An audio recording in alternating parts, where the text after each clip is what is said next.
오늘 이제 열왕기상 마지막 부분 20장에서 22장까지 꽤 이제 긴 본문을 함께 읽었습니다.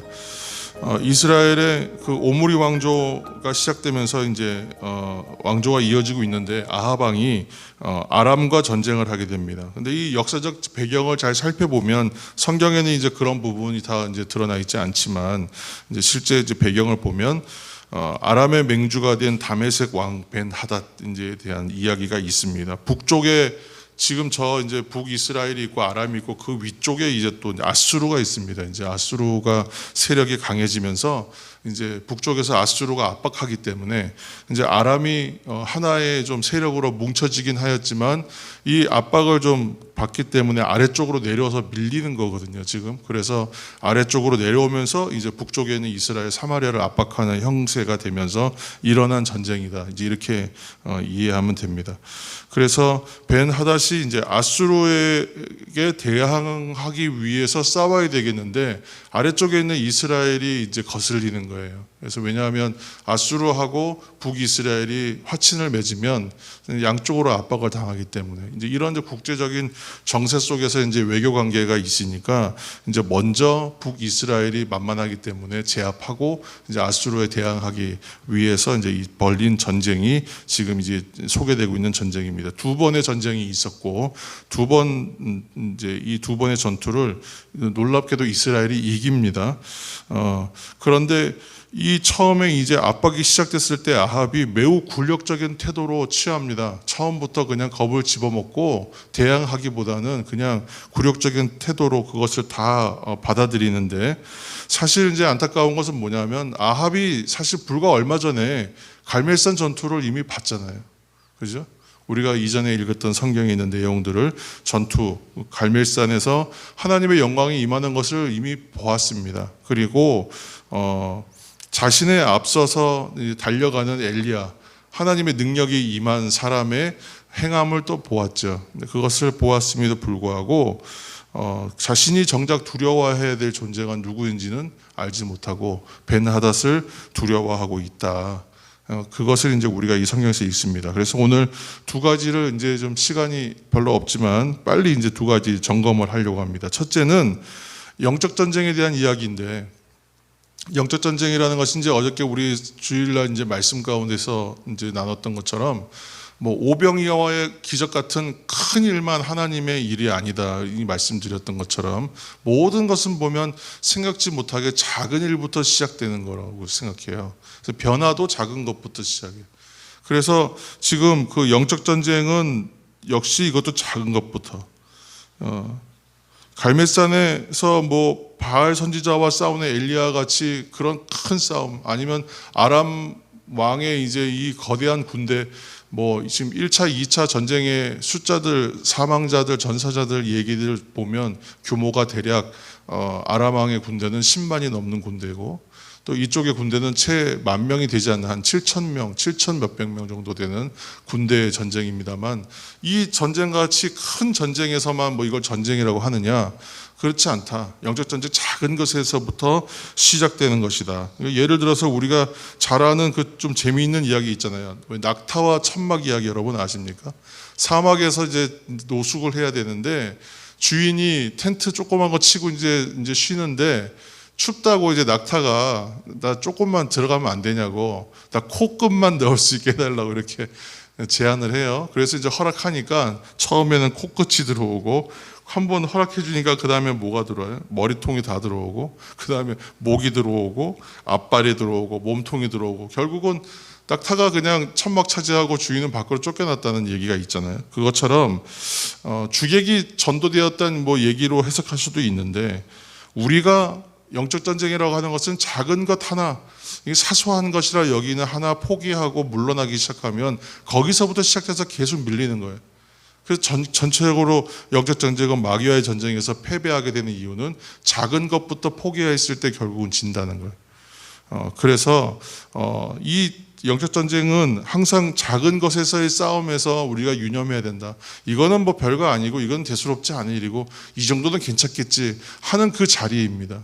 교회 봉사 하시던 분들이 어느 날 시험이 들어서 교회 봉사 그만두시는 분들 많이 봤거든요, 예전에.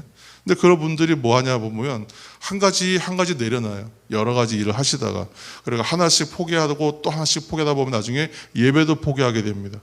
그러니까 그 사소한 것들 하나씩을 이제 내려놓다 보면 결국은 정작 중요한 것까지 다 내려놓게 됩니다. 영적 전쟁의 좀 중요한 포인트는 작은 것부터, 작은 것에서 지지 않도록 힘써야 한다는 것입니다. 두 번째는 아까 처음에 말씀드린 대로 두려워해야 할 존재를 두려워하라. 이것은 뭐 계속 강조하는 내용입니다.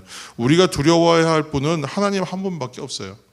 문제가 딱 다가오면 문제로 인해서 먼저 겁을 집어먹어요. 지금 아합이 하는 건 뭐예요?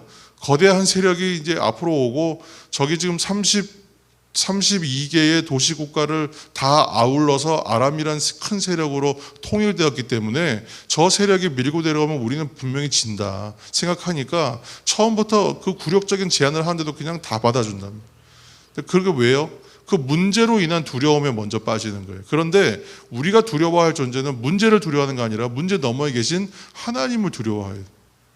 그러니까 하나님을 경외하는 사람들은 그 문제 자체를 그렇게 받아들이지 않아요. 문제는 문제로서 받아들이죠. 두려워할 필요가 없어요. 문제 너머에 계신 하나님을 바라보면 그 문제들도 결국은 지나가는 일, 감당할 만한 일이 되게 하신다는 것이죠. 그래서 믿음은 항상 뭘 발견합니까? 나를 붙들고 계신 하나님, 끝까지 나를 포기하지 아니하시는 하나님을 발견하는 그 손길을 발견하는 것이 믿음이라고 말씀드렸잖아요. 그래서 주를 의지함으로 두려움과 염려의 문제를 떨쳐내시고 승리하시는 저와 여러분 되시길 예수님 이름으로 축원합니다.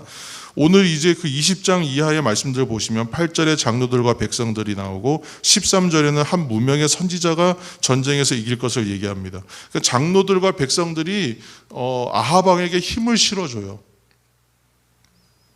전혀 생각하지 못했던 장면이에요. 그러니까 위기가 오니까 사람들이 힘을 실어줍니다.